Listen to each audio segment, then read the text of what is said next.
Hey everybody, welcome back to the Uncommon Truth podcast. It has been so long. Yeah, Vicki's People been probably thought absent. I went on a 3-hour tour in Gilligan's Island or something, Yeah, didn't they did. Where have I been? All the phone calls, all the All correspondence. the emails about me, where's Vicky? Like, where's we Waldo? miss Vicky. That's I crazy. said, well, on a deserted island somewhere. I know. I actually was. Without me. It was horrible. It was glorious. It's glorious. Glorious. But we are back together this week. Steve and Vicki are solo. Yep. That's us. And I'm Luke, your host, and we are currently... I'm sorry, what'd you say your name was? They heard. Luke? Host? Luke Host? Luke Host. Luke Pollock. And we're currently in season 6, looking at the book In His Likeness, written by none other than Steve Orsillo. With help from Vicky Orsillo. We'll see if he disclaims that He or didn't. not. He was reading. He didn't hear. Yeah. I was reading. Maybe there's isn't there in the front where it says Did I check dedication? out? What did you say? Is there oh yeah, I'm Did you I'm say dedicated. something nice about me and I missed it? Yeah, he said he it. has caused me to pinch myself off and to ask myself how I can be so blessed to be married to Vicky Lazzarella. I said that the book was written by you, and she said with help from Vicki, and I said... And you didn't even get that. Yeah. Yeah. With help from her being my wife. She had no part in With this a book. little help from my She had friends. no part in I was writing the there. book. I held his pen. Though my experiences, she had great help with. There you go. I'm going to help heal his my wrong thinking. Go Okay. ahead.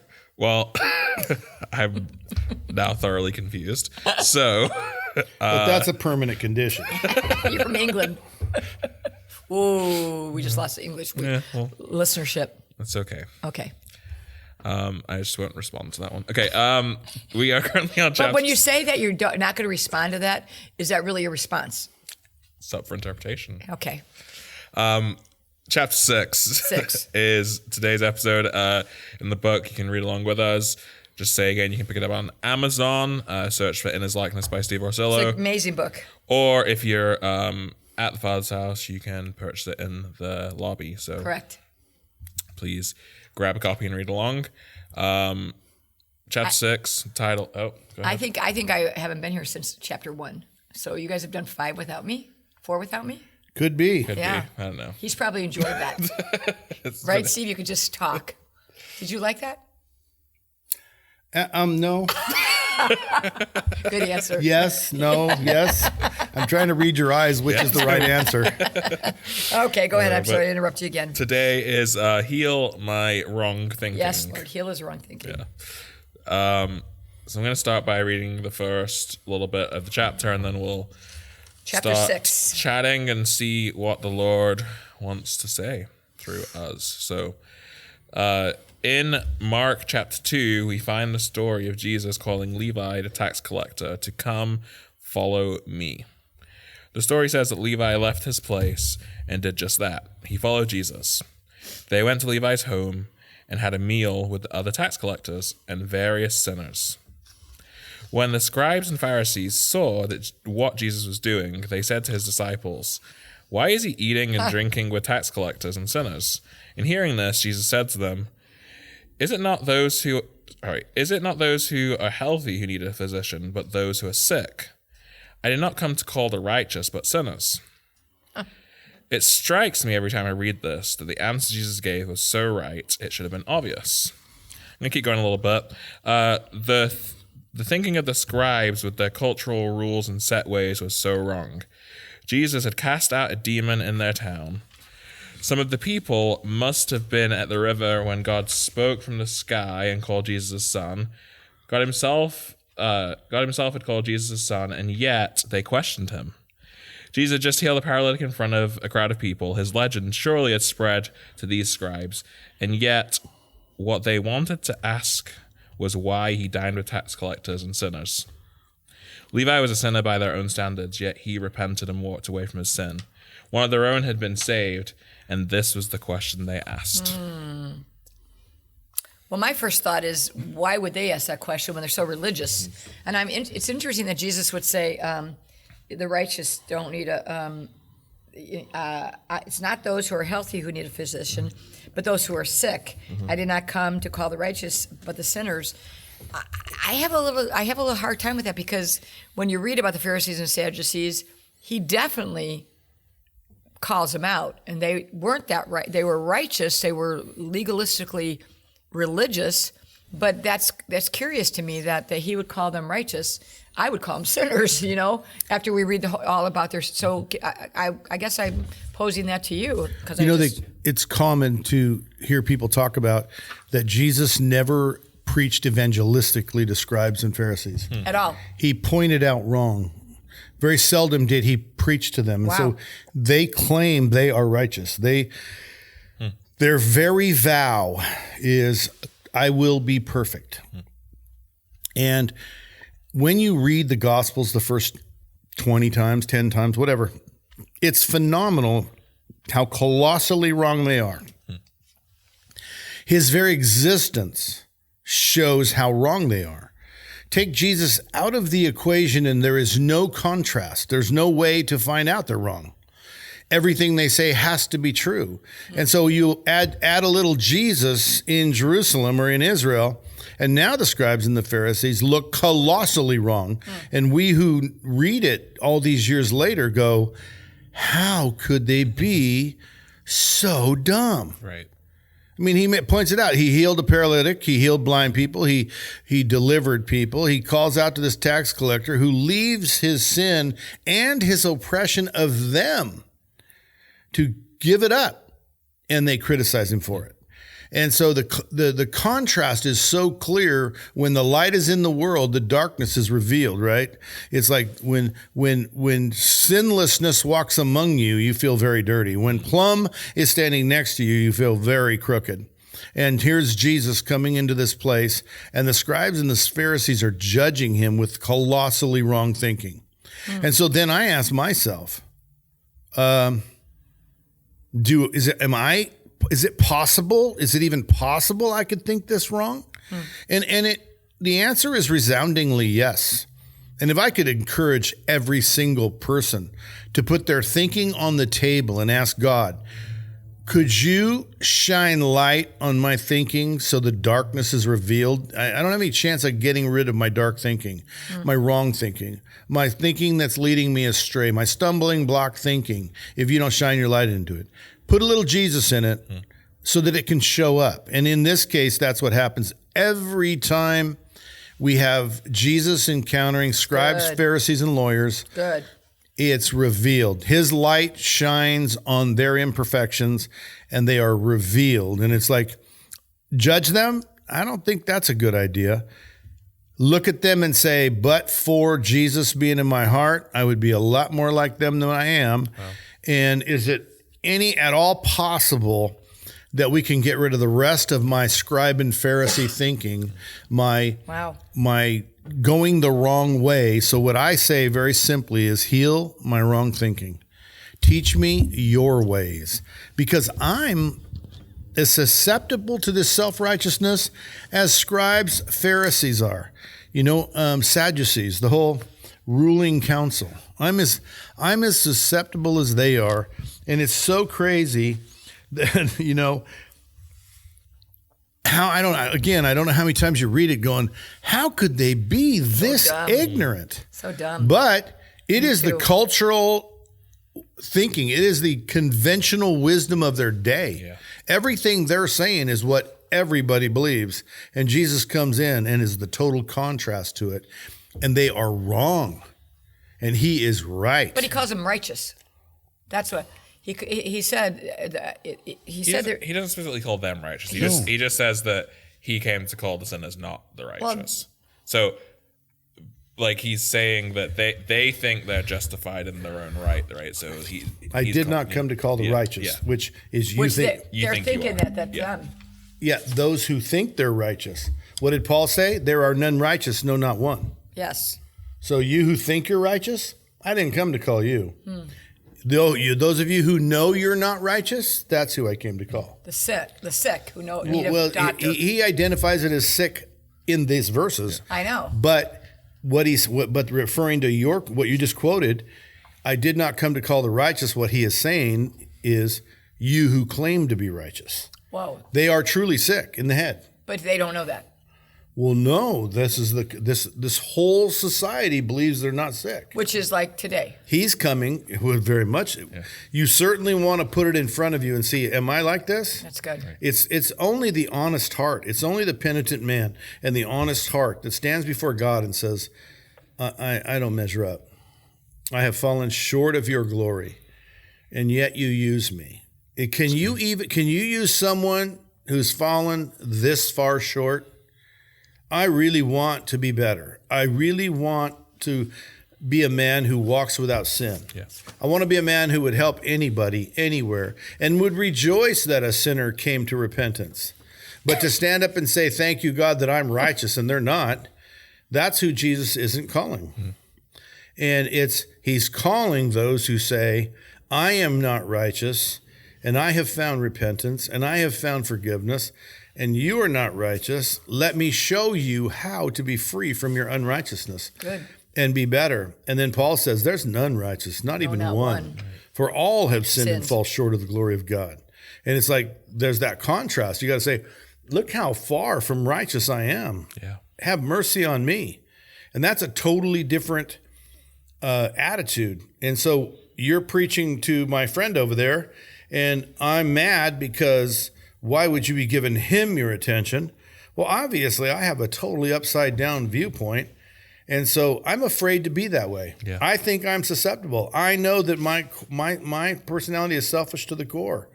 And I want things for me. I like my comfort, my wealth, my this, my that.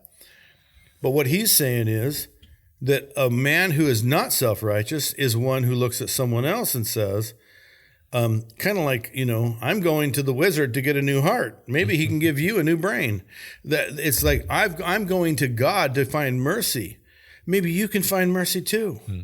Let's go together to the mountain of the Lord, and let's see what he has. And when we approach him, let's not say, listen, I got good news, Lord. You are so fortunate because I've arrived. Instead, I say, Lord, I'm here. Can I even approach you? Someone like me, can I even approach you? That's good. And then when you look at others, don't think, well, of course you can't approach. Of course not. You don't even ask, dude. You're not getting anywhere near him. No, that's the wrong attitude. And that's kind of they're like, how could you dare have dinner with those guys? It's like, are you kidding me? I didn't come for you who think you're righteous. I came for those who know they're sinners. Wow. Good. I want to be the guy that knows I'm a sinner. I want to be the guy that knows I fall short. I want to be the guy that knows I don't rise up. I don't measure up to his plumb line, to his righteousness, to his worthiness. That the only chance I have of being worthy is if he puts his on me and causes me to look worthy when I know I'm not. That's good. That's good. So they were confused about who God was, who the Messiah was, all these things, and that is why they're so fixated on what we now think are silly things, but to them it was conventional wisdom of the day, right? And here, a little bit later on page 34, you quote something that's kind of a popular example of wisdom of the day that many people might believe or quote, which is, you say this, one of my favorite examples of wrong thinking is everything happens for a reason. Yeah. Right. So that's one of these things we all people throw around when stuff happens in life, in the world, everything happens for a reason. So this wasn't a problem just then. This is a problem still today. But let's just take a moment if you can. You talk about it in the book, but could you just explain why everything happens for a reason is maybe problematic thinking? Well, what it does, it puts everything that happens in a basket and says God did it. So if everything happens for a reason, there must be intelligent design on the happening. And instead of stupid design of man gone amok, man gone selfish, man gone unrighteous, man seeking to be his own God. So we put all of these things that man does. I am my master of my own universe. I have made God in my image. I put it all in a basket, and to explain it, I say, well, it all happens for a reason. God, it all happens. There's intelligent design on these purposes, on these happenings. And so you go, okay, that sounds really good when you're talking about, the washer breaks and you end up over here and you meet your friend you haven't seen in 10 years. See how God made that all happen? Yeah, but what about the guy who's the people who are raped and the people who are unjustly in prison? And what about all of the starving children in the world and all of the evil, the mass murderers and the people who shoot innocent people and just all the horrors of this universe that man does to man.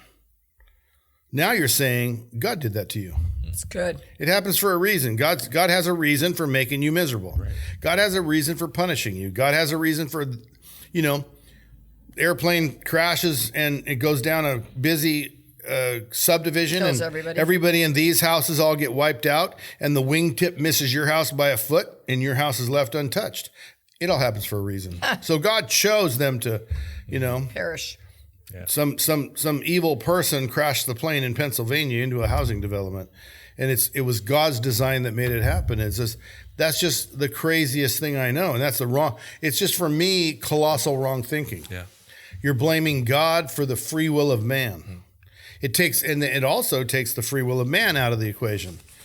So this guy goes over and shoots up a school. It all happens for a reason. No, God did not intend that. He's weeping. If you could see him, he's saying, please, I gave you this free will. Don't use it this way. Yeah. And he's ending people's lives who didn't have a chance to repent and turn. And some had a chance. Some saw it coming and were able to call out. And it's colossal wrong thinking. And it's time for us to say, heal my wrong thinking. Yeah. Teach me what you believe, Lord. Teach me your way. Yeah. Lead me in the way that is your righteousness, not mine. I think and then the segue into that is, I think that where we get confused is that all things work together for good for those who love Christ Jesus. So for some reason, I think we marry those two in the wrong thinking. It's like, no, some guy shot up a school and it was horrible and it was tragic and it was a man's choice. But in spite of men's choices, God can make something beautiful out of these things. I had a Bible study last week, and in this women's Bible study, there's probably 5 ladies who've lost their children. Yeah, it's crazy.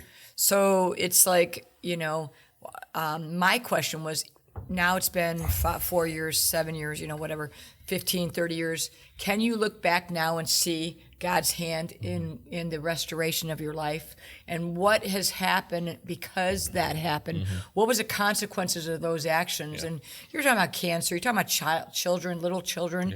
It seems so unjust and so unfair that a 7-year-old would die, or you'd lose your husband at 42, or you'd lose your son at 25. But I think the right thinking is God makes beautiful things beauty for ashes, isn't that what he says? Right. So it's like, no, God didn't cause my granddaughter to die at, he didn't stop it, but the cancer she got was not because all things were, or because she did anything evil or her parents did anything evil. A reason. It's just it's that mankind. Cancer's in the world. Cancer's everywhere. Yeah. So, but in retrospect, we as Christians, say, you know what, that was horrible. It was just, incredibly tragic. However, Jesus, what's he going to do with this terribly tragic situation? And one of the biblical arguments in all of this is only God's will happens. And that's, again, this lady got raped. That was God's will. This child got molested. That was God's will. That child got murdered. That was God's will. And on to cancer. This child got cancer. Forget all the things that we want high power lines all around us, and we know it causes, and we want asbestos to slow down fires, and we know it causes cancer. We want to control our weeds with Roundup, and we know it causes cancer. And so cancer can be carried in through generations, and all of a sudden some kid is sick. We don't know why. We want to preserve our food. We want this fat cow to produce more pounds of meat, and yet because he's in preservatives, our children eat it. And the result is that man has been his own master. And then we want to blame God and say God's will. But not everything that happens is God's will. It's really good. And that's what this wrong thinking is. Like, first off, it's why are you eating with tax collectors? But why are you blaming God for cancer? Why are you blaming God for a school shooter? Why are you blaming God for a plane crash? God never said it's okay to get in a box and fly 30,000 feet off the ground to make it a convenience so the world becomes a smaller place. No, we want that. And if it causes a few deaths, we accept that. But then to turn around and say it's only God's will happens. And I think that when you say only God's will happens, you alienate a whole bunch of people saying, you mean God did this to me? Yeah. Now, Vicki's side of it is when this happens to me. The plane crashes and I lose my child, my mother, my father, my wife. If I love him and I remain called for his purpose, all of those things will work out for good. That's what amazes me about him. I don't blame him for anything, man. I'm walking down the street and a baseball comes flying out of a field over. Some guy hit a home run and hits me in the back, and I'm just mad at God for letting me get hit by a baseball. No, I'm not. It's like, dang, if I wouldn't have crossed against the light down there, I wouldn't been here when the ball just bounced in front of me, right? And there's so many elements and so many intersections in life where you start out on a green light and some guy runs into you. Well, if you wouldn't have taken so long getting in the car, you'd have gone through the original, the one before it, and you'd have missed this guy. And there's so many circumstantial things. Okay, so I'm in a car accident and I'm hurt. If I love God and called according to his purpose, this is going to work out good. Yeah. That's the promise. Not by saying it's his fault I got in an accident. His will. It's not his will I got in an accident. It's that when I did get in an accident and I reiterated my love for him, he made my life work out good. And in the end, I mean, I've had terrible things. The house burned down.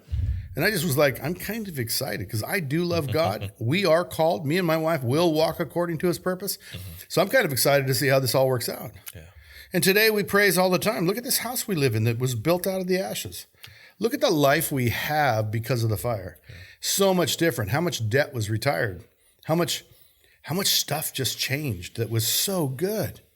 And so these examples, like everything happens for a reason. Everything's God's will. No, he gave man free will. So a whole lot of what happens on the earth is man's will. Right. But if a man in his own, I can't stop if my whole country is invaded and becomes oppressive communism or something. I have no control of that. But within the man's will being executed on me, where I'm being strangled by this political process, I can have joy and peace and patience and kindness, and all things can work out good for me. I can actually have a good understanding and feeling and knowledge of God if I would just continue to love him through obedience, love him, serve him, follow him, trust him, and not try to blame him for every bad thing that happened on the earth. Man caused most of those in his free will. Yeah. And I think, I think the thing we hear most of when something happens, like what he's talking about, we automatically, our wrong thinking is like, people will stop believing in God, right? Mm-hmm. Because he did this. Yeah. And it's like, but you're not, or they didn't even know God, but they asked him for something and it didn't work out like they thought. And it's like, well, God and I are on a hiatus, or I don't believe, or, and I think the thing we want to ask is why. And I think that didn't work out really well for Job when he asked why. Yeah. So it's like Job had the wrong thought too. Yeah. And I think Job is one of the most righteous men, and and he stand way longer than I would have stood. I mean, the first thing happened, and I'd be like, why? What did I do wrong?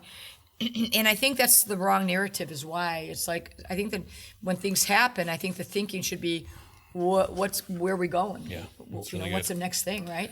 So in this book, obviously the title is In His Likeness, and as you read through the chapter, you're describing the wrong thinking of the Pharisees and some of the wrong thinking of us as believers today. Correct. As church leaders, and the impact essentially is that if we have the wrong idea about who God is and about how things work, then we're not going to be a good example or vicar of Christ on the earth, right? Because we are fed. Like, you think of us and people who lived 200 years ago. Yeah. If you could count bits of information that they saw, that they heard, compared to the bits of information we heard, I bet you we fulfill their life in under a week. What do you mean? Well, how many things do you see a day? How many pieces of information come at you every day? Got it. They were on a farm. They didn't have anything to read. They had to walk everywhere. Absolutely no radio, no broadcast, no nothing. Saw other people once in a while. If they went to church, that was the most download they had of information.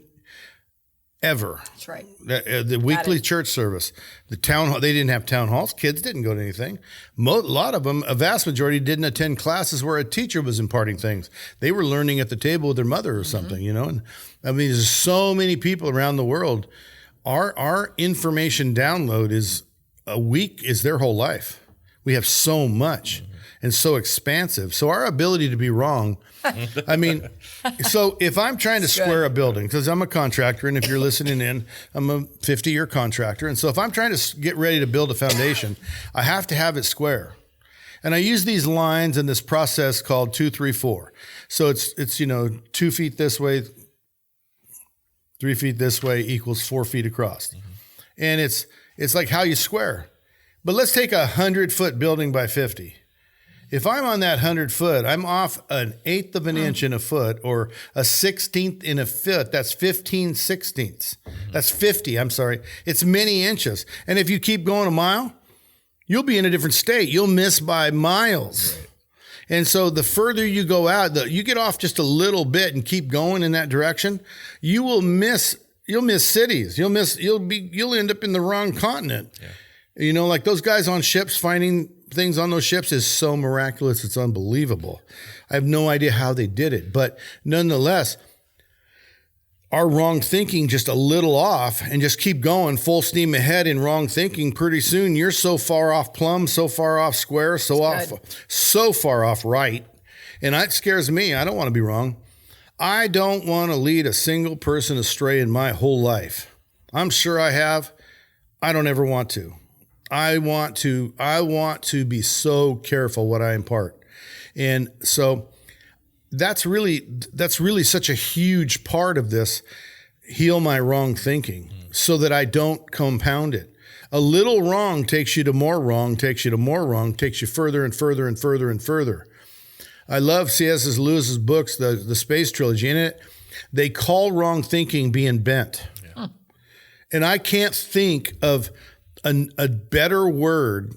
So out of the silent planet comes this guy. He goes to a whole planet of God-worshiping creatures that are totally different than human. And they call him bent. The reason the Earth is the silent planet is because the Earth got so bent. Yeah.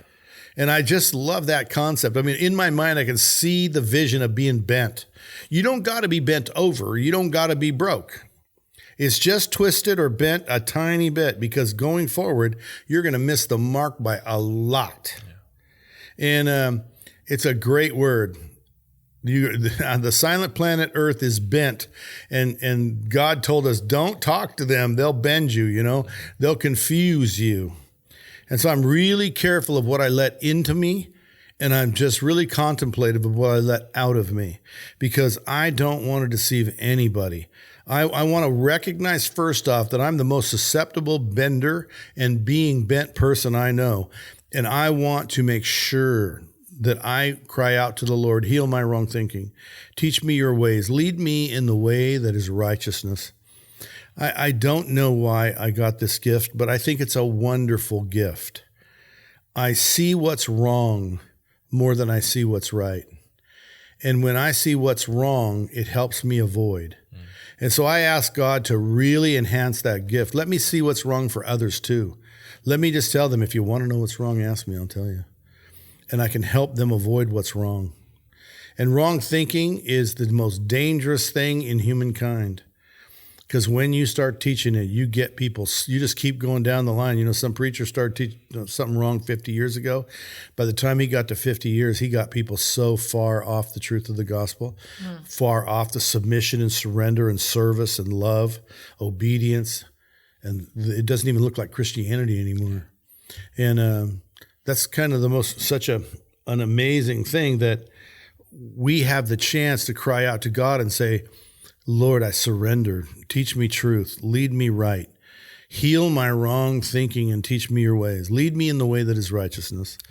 And so that we get to the destination it's a narrow road. It's a narrow door. That's right. He said, many will seek me and not find me. Many will call me Lord and not get in. Bridesmaids without oil in their lamp will be locked out with weeping and gnashing of teeth. It's like, this wedding feast is important. It's a narrow door. I want in. And so I pray, I'm very careful in my steps, so let's start teaching this at the Father's house. Well, no, I'd rather not add anything until I know it's right. So far, I'm pretty sure, at least I believe with all my heart that what we teach is right. I don't want to add anything. I want to change anything. I don't want to reinterpret anything until I've had time to really pray through it and ask God, what's the truth here? What's going on? That's good. And it really is for me. And it's what I trust in is that I am the light of the world. Jesus says, you are the light of the world. And first he said, I am the light of the world. And it's like, you're the light of the world and I'm the light of the world. Good. And basically what he's saying is if his light's in me, I'm the light of the world. And what he's saying is they'll find him if I will shine my light. Right. But there's another side to this. I remember a night getting off a cruise ship, going home. I've been in this cruise ship and it's pitch dark on the inside room. And I follow my way to the bathroom in the cruise ship, many times. Being an older man, that's just an everyday thing. And so I get up in my house and in my foggy dream state, I think I'm in the cruise ship.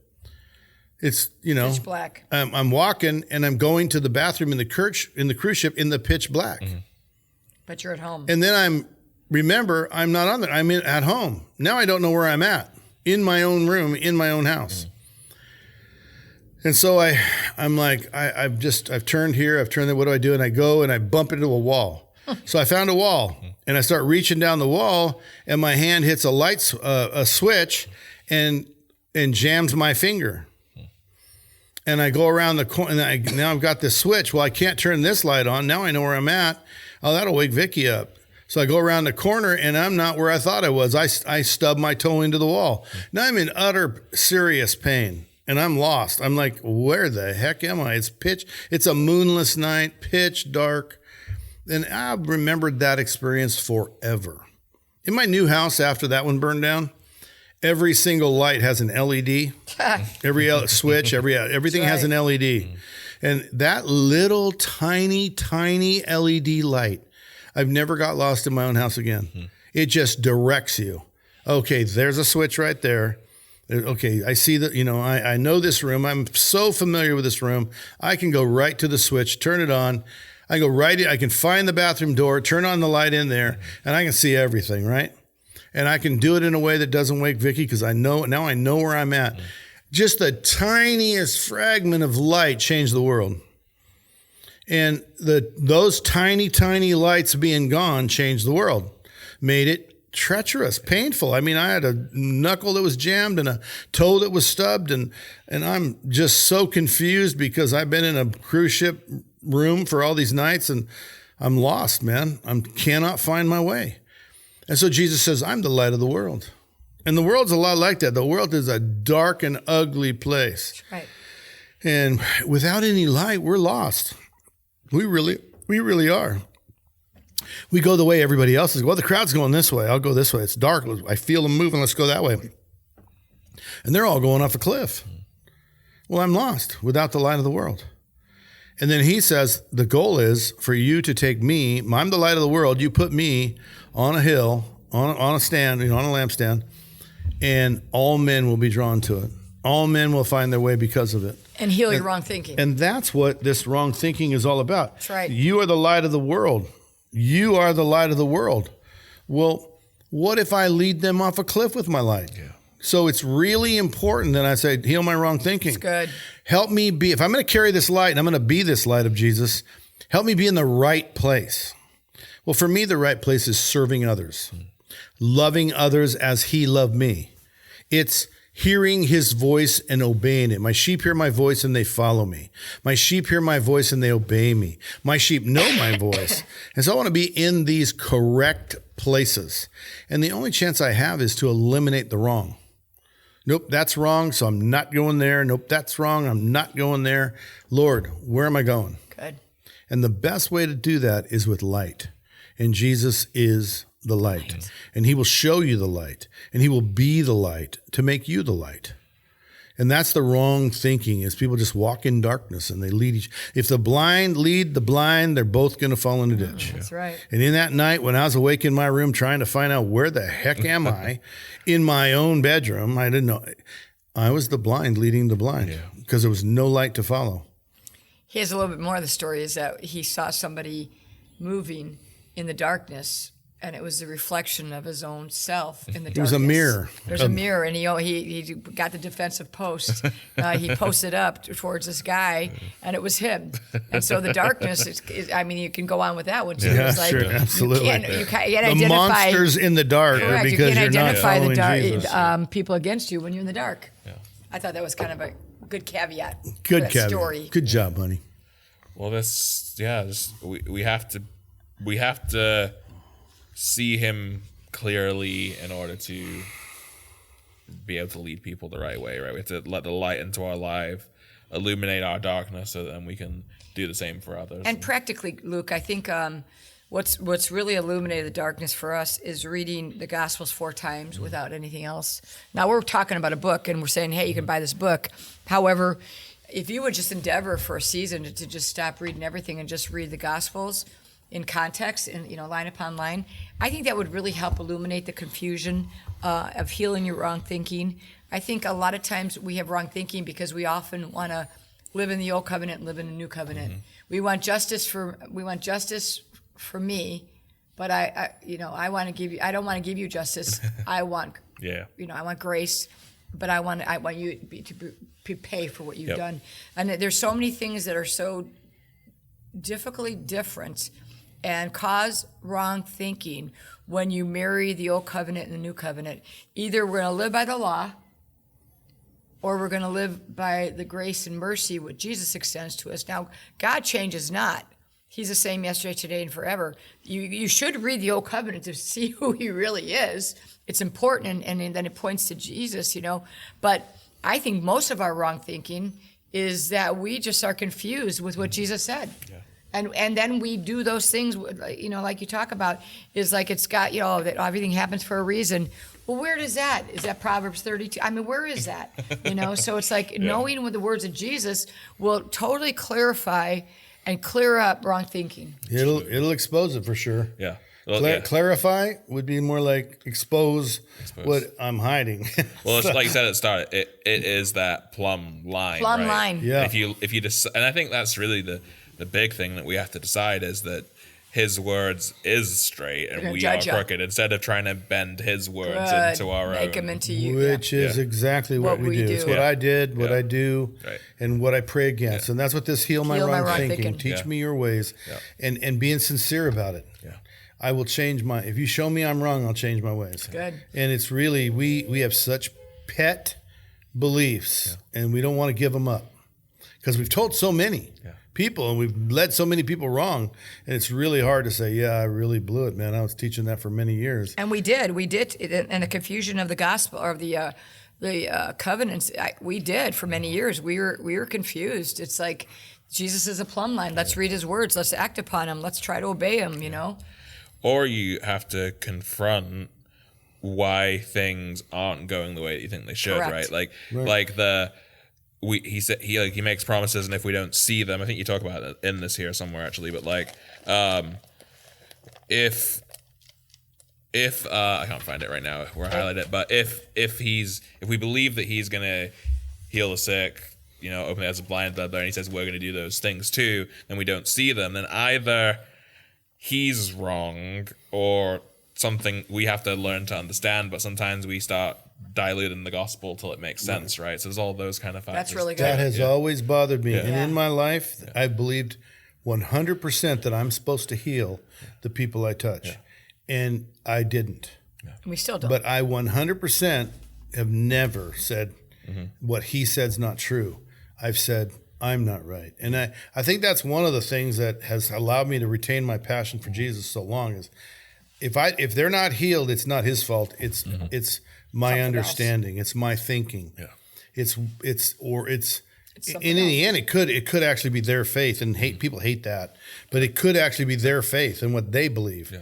Could be what I believe. But nonetheless, I come back to the altar. Lord, I prayed for these people that didn't get healed. I'm sorry I failed my faith in you. Would you show me what I'm doing wrong? Would you lead me in a way? And sometimes it's years of praying it to get another answer.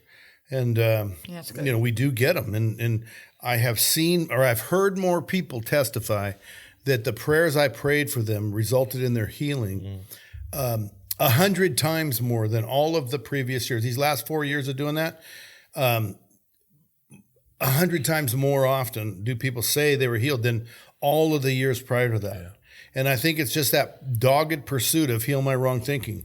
I want to know. I'm not giving up. You said they should get healed. They're not getting healed. What am I doing wrong? Good. And him leading me down a path, and I'm not giving up. Good. You know, he showed me some things, and I've shared with him before, but this probably isn't the place for it. But the pursuit of heal my wrong thinking is the main thing, no matter what it is. No matter what. Why am I poor and I give? Why don't I see the 100-fold return? Well, ask him. Yeah. You know, it might tell you you're using him as a vending machine. I've never given expecting him to return. I give out of obedience and out of a love, and I want my life to say I owe you everything. And here's a chunk of my money given to your kingdom to try and build your kingdom, and it's just a chunk of me saying I love you and I owe you. It's good. It's good. I wish I could give more. This is going to get me 100-fold return. So he's right, and you want him to teach you his ways as opposed to his ways, not my ways. That's the bottom line. That's it. He is always right. Yeah. So I am always wrong. Let's close it by this. I just want to read this the prayer. It's at the end of the chapter here, page 37. Why don't you pray that last sentence for us, Steve? Great. If you can. Lord, heal my wrong thinking. Teach me your ways. I want to have the mind of God and to use it for your people. Amen. Oh, that Holy Spirit's all over that. Jesus, for every person, heal our wrong thing. And if you would be bold enough to pray that, I think every day would be a great thing. Yeah. Yes, great exercise. Yeah. I really try to pray many times a day because I'm confronted with the world all day. Yeah. And it's like, I don't understand. I don't claim to understand. You're my wrong thinking. I only claim one thing in my life. I love Jesus. Amen. Yeah. He did not reject me. I love him. Well, again, thank you for joining us. We'll have be a back great week. Next time. I think I'll be back next week. Yeah? Vicky's going to join us again? 2 in a row. Yeah, wow. Yep. And then next week's chapter is titled "My Words Will Judge You." Ooh. So we'll riveting. see what that entails next time. But thank you again for joining us. Have a great week. You can pick up the book on Amazon, Steve Arcillo in His Likeness, or the other way around, In His Likeness by Steve Arcillo, and or you can pick it up at the Father's House Church. We'd love to have you join us in this study, and we'd also just love to have you join us for church if you're local. So see you soon. Bye.